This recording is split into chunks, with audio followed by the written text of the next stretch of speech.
Yo soy Isabel Vázquez, soy psiquiatra del Hospital Loaiza, ¿no? Y bueno, cuando ustedes sean residentes y de repente en alguna ocasión nos encontramos durante sus rotaciones, o si es que les toca hacer la residencia en el hospital. Bueno, esperemos encontrarnos pronto.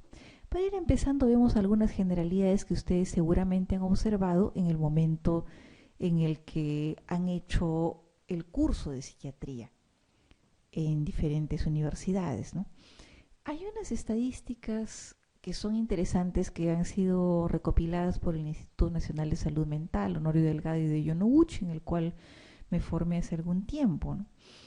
Dicen que una de las debilidades que tenemos nosotros son generalmente las estadísticas, no tenemos datos. Y si ustedes para el trabajo de fin de residencia pueden conseguir datos, tal vez algunos se los critiquen diciendo que cómo es posible, que eso eh, merece mayor esfuerzo, pero en realidad es lo que nos falta. Sin datos no podemos intervenir. Conscientes de eso, los colegas del Instituto de Salud Mental organizaron varias investigaciones para encontrar prevalencia de trastornos mentales en diferentes partes, ¿no? Y en Lima y Callao encontraron algunas cosas interesantes, ¿no?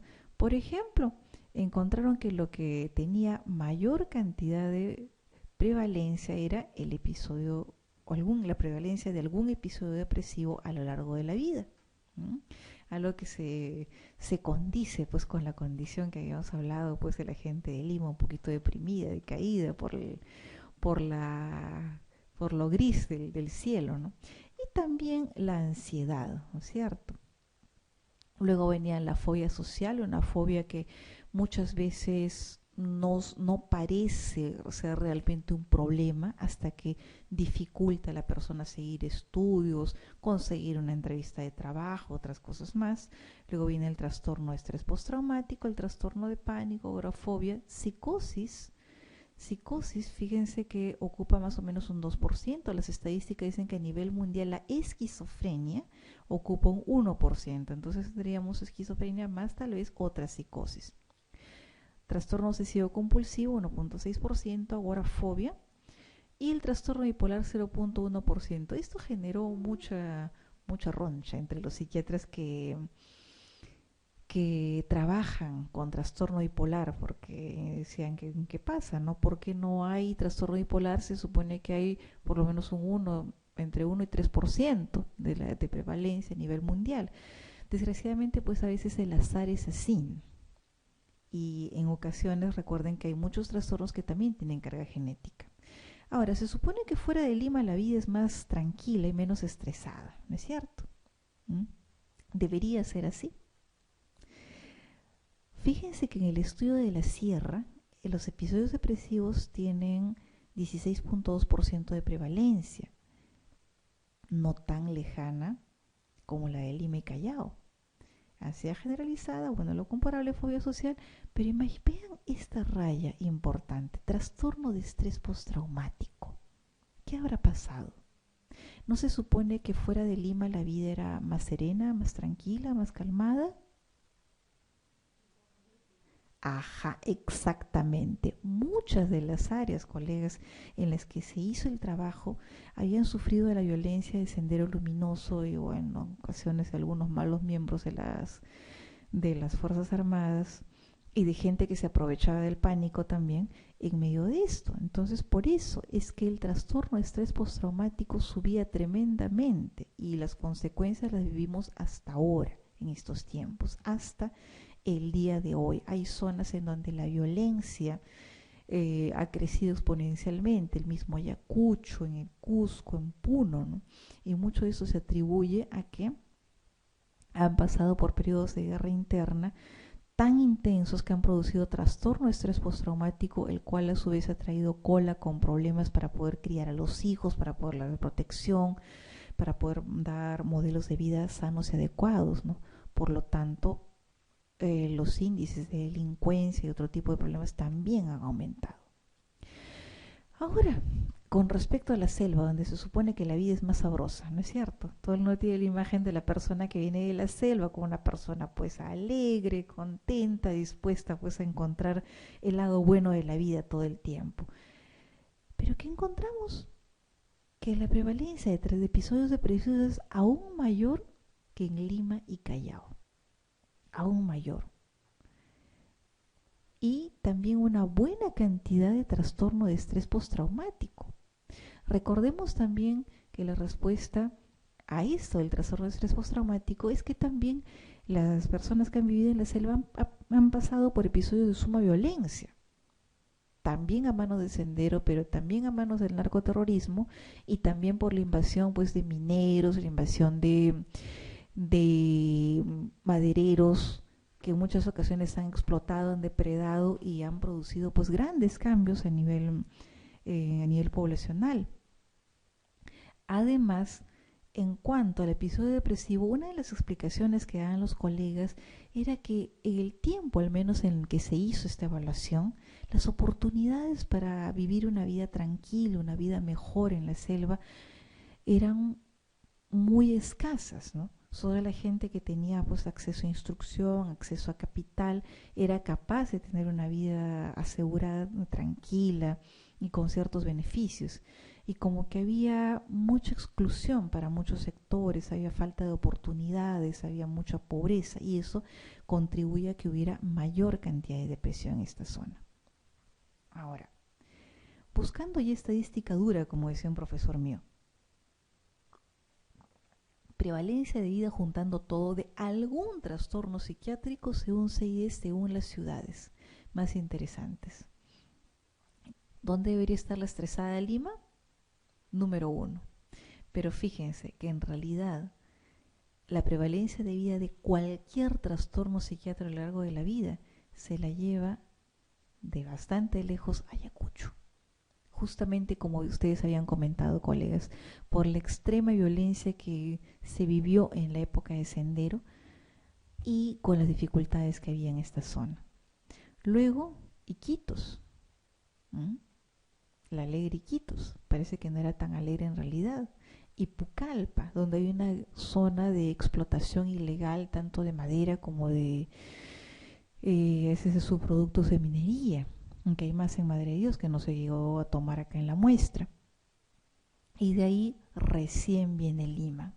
Otra explicación que se daba también para esto era que en Lima se concentra la mayor cantidad de psiquiatras a nivel peruano, a nivel de toda la nación. Y en cambio hay zonas en las cuales hay uno o a veces ninguno. En Pucallpa, por ejemplo, tenía la noticia de que sí ya se ha establecido un colega, felizmente.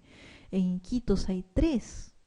Entonces imagínense, para la tremenda cantidad de población y para las necesidades que hay, en realidad es un problema no contar con recurso humano capacitado para salud mental. Y a veces pues el colega saturado de demanda a veces envía al psicólogo y el psicólogo no es un médico. La diferencia es abismal, ¿no? El psicólogo viene de ciencias sociales, no viene de medicina.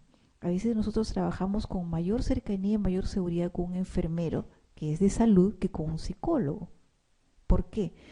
Porque para empezar, ustedes recuerdan que las pruebas psicológicas son exámenes auxiliares que siempre son rebatidos por la clínica. En segundo lugar, la única persona que puede dar diagnóstico de algún trastorno es un médico.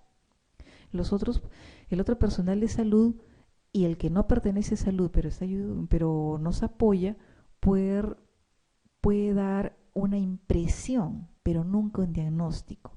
Y los que indicamos las medidas terapéuticas, que pueden incluir cambios de estilo de vida, modificaciones de ciertas conductas, medicación y apoyo familiar, somos nosotros, los médicos. Desde la escuela de medicina, a todos nosotros, a todos los médicos, se nos ha enseñado a practicar algunas actitudes terapéuticas, seamos o no psiquiatras.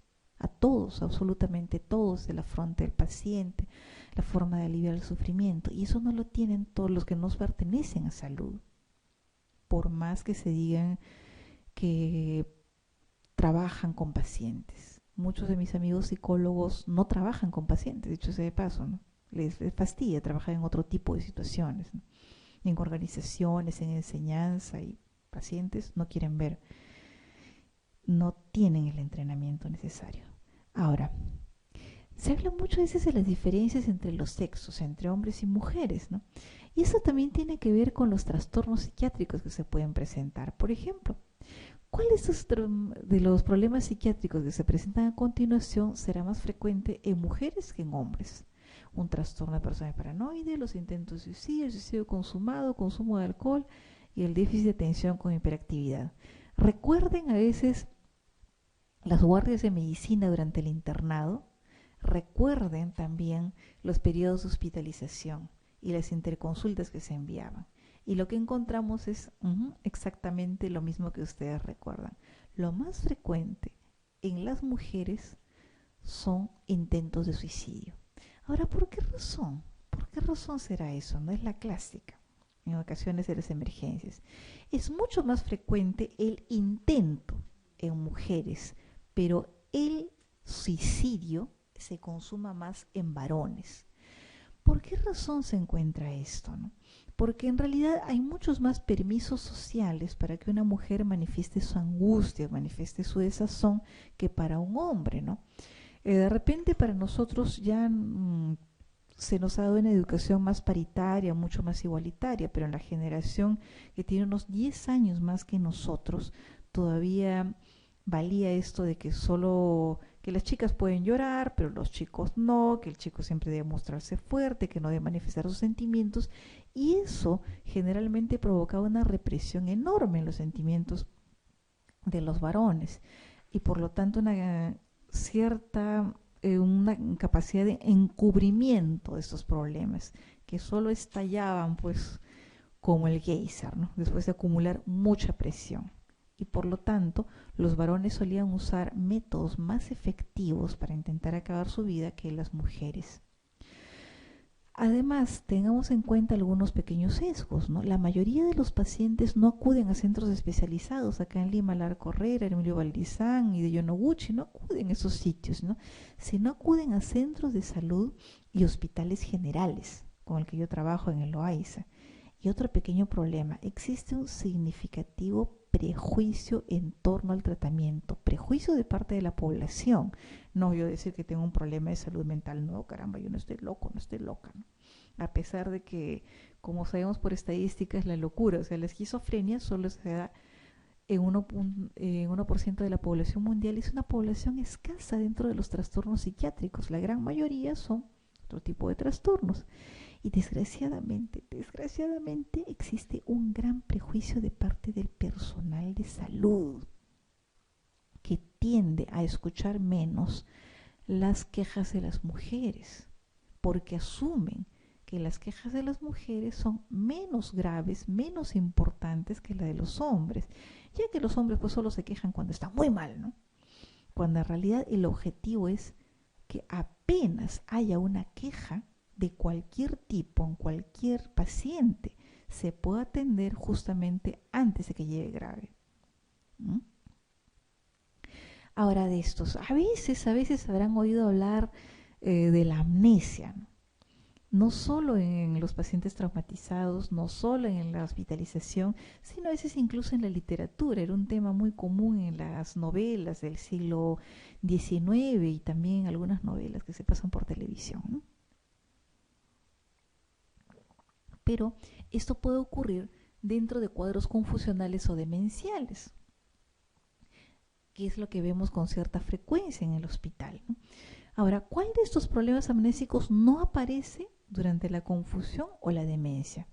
El déjà vécu, que el sujeto cree haber vivido ya una situación semejante, que el sujeto narre un hecho real existente del pasado pero con algunos detalles alterados como la distorsión del recuerdo, que al pedirse la información sobre el pasado que el sujeto no recuerda, introduce en el lugar de este una historia que no sucedió sin mala intención, se llama confabulación.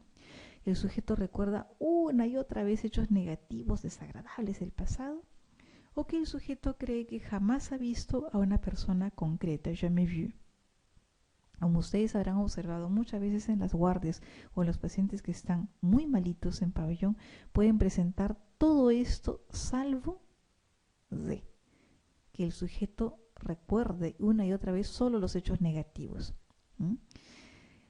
En el déjà vécu, ya haber vivido, el sujeto dice que ya ha estado antes en el hospital o ya ha estado antes en hospitalización y recién acaba de poner el piecito en el hospital. La distorsión del recuerdo, ¿no? Ocurre, se ve muchas veces en pacientes que han tenido algún traumatismo o que han tenido algunos problemas que han afectado la función cognitiva, ¿no? Por eso se dice que el testigo en realidad es muy poco confiable. Y ante la presencia de de un solo testigo, a veces esto no es muy tomado en cuenta incluso en una corte judicial. Si ustedes han visto una película que se llama Rashomon de Akira Kurosawa, donde actúa muy joven Toshiro Mifune, es una película que plantea este problema y ha sido tan importante que inclusive ha dado origen a una palabra en el derecho, el efecto Rashomon. Un Rashomon es una especie de pórtico en el Japón donde la gente se refugia del sol y de la lluvia. Y bajo este Rashomon se encuentran algunas personas y conversan acerca de 3 hechos: un samurái muerto, una mujer violada y una espada robada. Pero, oh sorpresa, encuentran 4 versiones diferentes: la versión del samurái, obtenida a través de un medium, la versión de la esposa, la versión del ladrón capturado y la versión de un testigo. ¿Quién dice la verdad? Pequeño problema. Por eso es que siempre se necesita confrontar las versiones de los testigos, porque muchas veces el que participa no se da cuenta o puede introducir recuerdos. Cuidado cuando hagan la anamnesis de una persona que ha tenido problemas o trastornos cognitivos o sufrido alguna lesión o ha sido tequeada. Esto que es muy frecuente en los borrachitos, ¿no? Al pedirse la información sobre el pasado, el sujeto no recuerda e introduce en su lugar una historia que no sucedió. Y a veces tendemos a acusar de mentiroso, a veces el familiar dice: mi papá es un mentiroso, mi papá dice tal y cual, N cosas cuando se le pregunta, él miente, no miente, solo que no recuerda y rellena eso con fragmentos de otras cosas y podría jurar sobre la Biblia que las cosas han ocurrido tal y cual como él está relatando. Y a veces hay algo que genera mucho desconcierto, sobre todo en las parejas, ¿no? Una persona que está de repente en pleno delirio, una persona demente, se le acerca al esposo o a la esposa y le dice: cariñito, ¿qué te ha pasado? ¿Quién eres tú? Oye, pero si soy tu adorado y amantísimo cónyuge. ¿Así? Nunca te he visto. ¿Qué es acá? Y la persona se ha pues a veces hecho un mar de lágrimas o de confusiones, ¿no? Y es que realmente en la demencia, en la confusión, la persona puede no recordar cosas o personas con las cuales debería estar familiarizada, ¿no? En cambio, en esto de que el sujeto recuerda una y otra vez todas las cosas feas, generalmente se observa en personas deprimidas. Ahora, unos apuntes el, sobre el delirio o los síntomas confusionales. En los síntomas confusionales hay alteración de la conciencia y alteración de la cognición. Esta es la capacidad de razonar y la persona tiene un severo compromiso de conciencia. Si ustedes le hacen las clásicas preguntas sobre orientación de tiempo, espacio y persona, probablemente lo que con toda seguridad está alterado es el tiempo, y con meridiana seguridad tal vez esté alterada la orientación en espacio y persona. Recuerden que es lo último que se pierde. Y es uno de los síndromes mentales, la confusión más común observable en el hospital general, generalmente en viejitos, intoxicados, traumatizados o personas que tienen algún desequilibrio metabólico o hidroelectrolítico. Suele ser felizmente en la mayoría de casos reversible, de curso breve y fluctuante. Generalmente es peor en la noche o el atardecer, por eso lo conocían como el síndrome del atardecer. Y a veces van a pasar visita a ustedes y el interno les reporta alegremente: doctor, doctora, mire, el paciente está bien, la enfermera dice que ha estado toda la noche gritando, chillando, pues pero eso es la enfermera loca, está exagerando, ¿no? Y ustedes observan el reporte de enfermería y dicen: paciente cree que está en su casa, llama a la esposa, grita, se quiere sacar las vías, etcétera. Y cuando se acercan para hacer la visita general, encuentran que el paciente está feliz y de lo más lúcido. Generalmente se encuentran ante un delirio en esas situaciones. Y el tratamiento del delirio generalmente es la causa desencadenante. Si hay una infección, si hay un problema hidroelectrolítico, si es que hay un problema metabólico, etcétera, se trata el problema de edema cerebral también, ¿no? Y se previenen las complicaciones que pueden estar asociadas. Ahora, entrando ya en la carnecita, ¿no?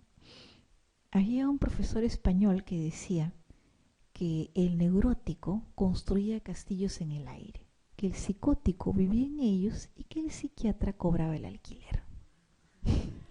Bueno, así pasa en ocasiones. Entonces, vamos a revisar un poquito de ese tipo de trastornos. Y para empezar, los trastornos neuróticos. Son generalmente depresión y los trastornos de ansiedad, que son problemas serios, realmente serios de salud pública en todo el Perú.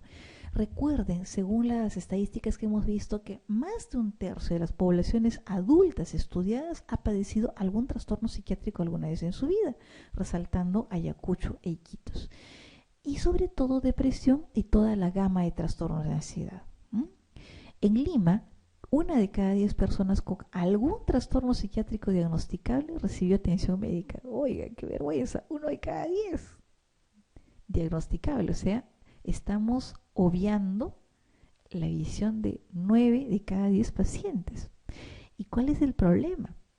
Que encima de más del 50% de estas personas que recibieron algún tipo de atención no reconocía en sí mismo sus problemas de salud mental, en particular las personas con trastorno de ansiedad. ¿Qué pasa?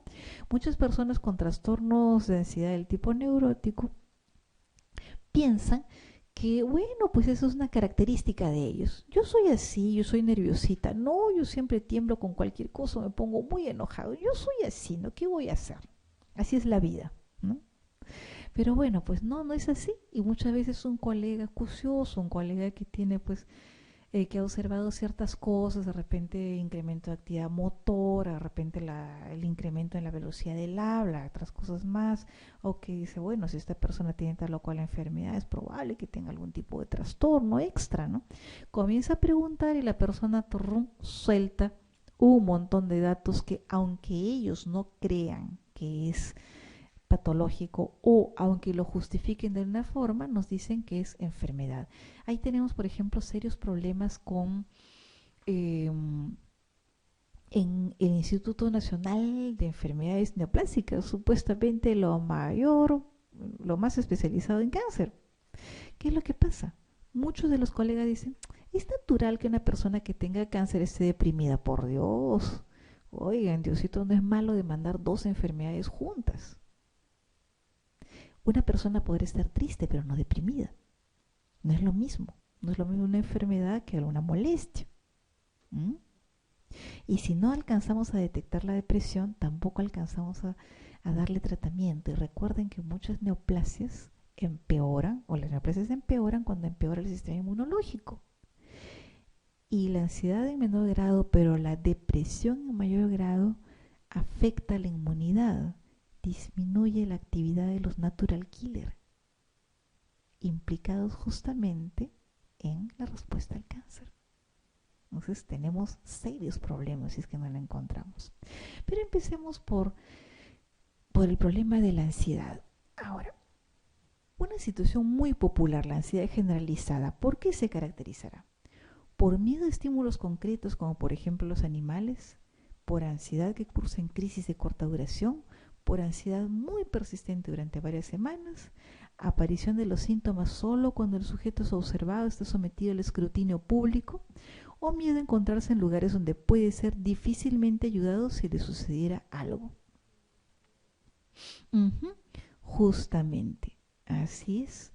La ansiedad generalizada se caracteriza por ser una ansiedad persistente durante varias semanas. La respuesta C. Y repasemos un poquitito esto. La ansiedad generalizada, que es bastante frecuente, que la van a encontrar a cada rato en la consulta, es un estado de alerta casi constante en el paciente. Se acompaña de insomnio inicial. Ay, este es un trastorno del sueño. La persona se acuesta y está dando vueltas y vueltas en la cama, ya contó 599 ovejitas y nada, pues llega a las 5421 y no se durmió. Hay rumiaciones catastróficas, ¿no? Dios mío, ¿y ahora qué pasará? ¿Cómo amaneceré? ¿Dormiré bien? ¿Dormiré mal? ¿Qué ocurrirá si de repente el hijo o la hija salen de la casa para ir a la universidad? Dios mío, ¿qué pasará? Ojalá que llegue bien a la universidad, no vaya a ser que se le atraviese una combi, se sienta en el camino y que de repente que no le roben en la combi. Es todo un rosario de preocupaciones y de angustias en ese momento. Y además hay alteraciones del apetito. En ocasiones a la persona se le quita el apetito, pero con más frecuencia empieza a comer y a comer y a comer de todo. Y sobre todo, oh maravilla, qué cosa curiosa, comienza a comer chocolatitos y comienza a comer cositas dulces y comienza a comer grasa. Chisitos, papitas y todas esas cosas que son tan ricas porque tienen grasa, pero que provocan algunos problemas, sobre todo en región central. ¿Qué más? También síntomas físicos. Y a veces por los síntomas físicos es que la gente va a la consulta. Los síntomas físicos pueden ser temblor, sobre todo en manos, cefalea, generalmente cefalea occipital, palpitaciones, parestesias, náuseas y otros más, piel de gallina, sensación de escalofríos y otras cosas más. El problema es que llegan a la consulta, decimos que vemos al paciente, no encontramos aparentemente una respuesta física para esto y le decimos, oye, usted no tiene nada. No es que no tenga nada, tiene algo, si no el paciente no va a la consulta, ¿no? Entonces, como siempre, busquemos lo que no hemos sospechado. Una vez que descartamos, como decía Sherlock Holmes, todas las posibilidades, solo queda algo que nos explique esto por improbable que parezca. Buscamos ansiedad generalizada y, oh maravilla, encontramos que esta persona la tiene tal vez desde hace años y que tal vez ustedes, colegas, sean los primeros que le han dado una respuesta lógica y coherente a esta persona.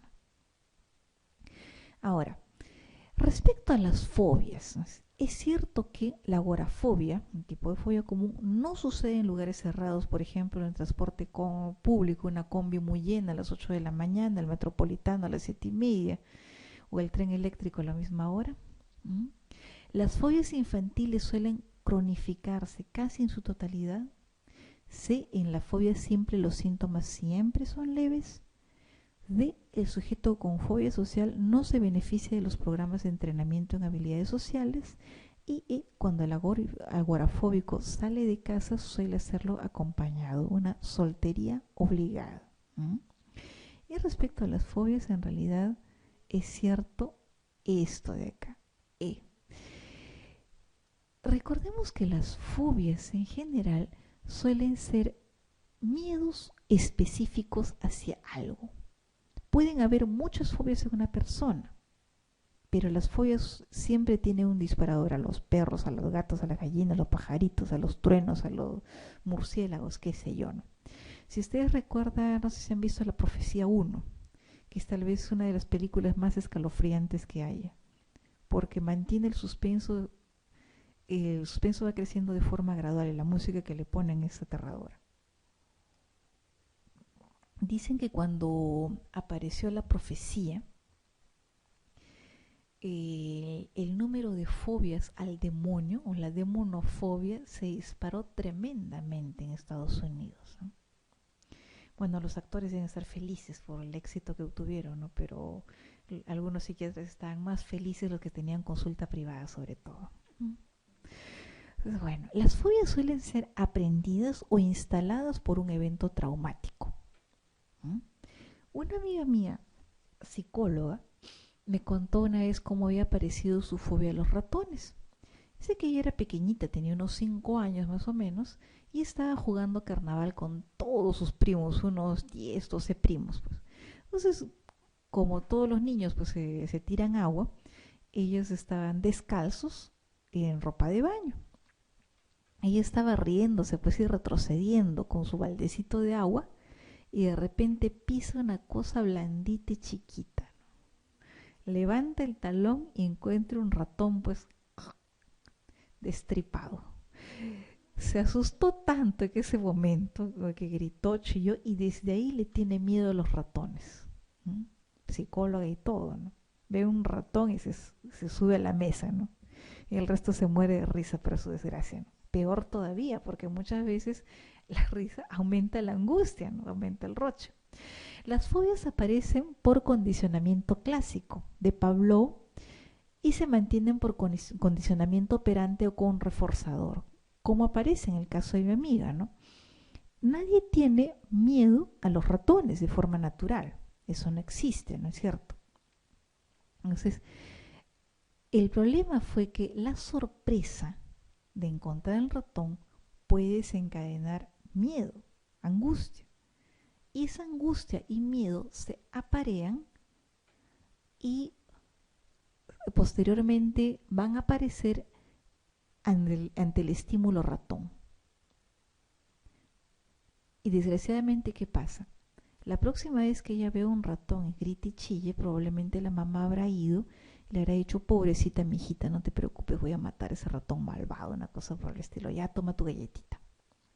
Entonces la aleja del horrible monstruo, eso baja la angustia y encima probablemente haya recibido o caricias o de repente pues una galletita, algo, y entonces eso estimula, perdón, eso disminuye la angustia que tiene y refuerza por lo tanto la necesidad de alejarse del horrible monstruo de 5 centímetros de tamaño.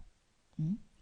El condicionamiento operante mantiene las fobias por el uso de un reforzador que disminuye la ansiedad y permite que la conducta se repita. Ahora, la fobia simple en realidad es la fobia a una sola cosa, ¿no? Recordemos que siempre las fobias infantiles no siempre se cronifican, porque muchas veces las personas pueden recibir apoyo de modo adecuado. No recuerdo cómo mi hermano me curó de una fobia una cuasi fobia a las arañas, ¿eh? Tenía 5 años, una vez me asusté porque una araña me saltó a la mano y salía gritando, ¿no? Entonces mi hermano, que ahora es abogado, no médico, siguió sin embargo una técnica que se llama la inundación, ¿no? Cuando hubo una araña chiquitita una vez y yo acudí a él pues para que la mate, me agarró de la mano y ¡plac! Hizo que la aplaste, ¿no? El ego recurre a la lógica, ¿no? ¿Te mordió? No. ¿Te hizo algo? No. ¿Te dolió? No. La próxima vez haz lo mismo. Ya no le tengo miedo a las arañas, felizmente. Entonces, ahora, hay otra cosa respecto a la fobia social que se decía antes. Más bien, la fobia social se responde muy bien a los programas de entrenamiento en habilidades sociales. La fobia social es aquella que impide que la persona pueda exponerse al público. Por ejemplo, no podría exponerse como ustedes lo han hecho en la universidad, ante el grupo de compañeros, en un seminario, en una exposición. No podría estar de repente frente al paciente porque va a pensar que lo van a juzgar. A veces es natural sentir cierto nerviosismo, cierta angustia, pero las personas con fobia social realmente se sienten incapacitadas, tienen palpitaciones, boca seca, rubefacción, tienen bloqueos, se olvidan de todo lo que han aprendido, tienen la sensación de que todo el mundo los está mirando y atento a ver a cualquier error que ellos cometan. Por fortuna, justamente los programas de habilidades sociales les ayudan a disminuir este malestar y consiguen curarlos. Y la agorafobia, como les comentaba, que en realidad es especialmente incapacitante. La agorafobia ya no es el miedo, como antes se decía, a lugares abiertos. Puede ser a lugares abiertos o cerrados, como una combi. Puede ser a lugares con mucha gente, como una procesión, o lugares sin gente. Puede ser dentro de la misma casa. Porque en realidad en la agorafobia lo principal es el temor a salir de un entorno protegido, el temor a estar en un lugar en donde no puede recibir protección, en medio de una procesión o de una combi muy llena, porque si le pasa algo malo no puede salir de ese lugar, temor a quedarse solo en la casa o a salir sola, porque si tal vez está en un lugar en donde no hay nadie, no puede recibir ayuda si es que le da el temido infarto, la temida angustia o la crisis a la que tanto temen, ¿no? Y esto limita las actividades sociales, laborales y académicas del sujeto, pero también del entorno. Como siente tanta angustia, va a llorar, va a pedir que alguien se quede en la casa con él o con ella, o va a necesitar que alguien siempre le acompañe para las salidas, y eso limita mucho a las personas, las frustra más y curiosamente aumenta la capacidad de tener temor y angustia. Otro trastorno de ansiedad, el famoso trastorno obsesivo compulsivo. Si quieren ver una representación de trastorno obsesivo compulsivo bien trabajada, busquen la película Mejor Imposible con Jack Nicholson. Ha tenido un muy buen asesor y su personaje, el señor Udall, bueno, tiene varios problemas, ¿no? Es homofóbico, es racista, no tolera a los perros, pero además tiene trastorno obsesivo compulsivo y eso le trae aún más problemas en su vida. Y sobre ese trastorno, ¿qué será verdad? ¿Que el inicio es tardío, alrededor de los 40 años? ¿Que se ha implicado en la serotonina y la etiopatogenia? ¿Que el sujeto ejecuta conductas de modo voluntario? ¿Que el trastorno obsesivo compulsivo o TOC suele afectar a sujetos extrovertidos y despreocupados? ¿O que las ideas que surgen en el sujeto son egosintónicas, o sea, de acuerdo con la conducta y sus creencias? En realidad, lo que es cierto, como ustedes han observado en la película, es esto, que se implica la serotonina. Vamos a ver.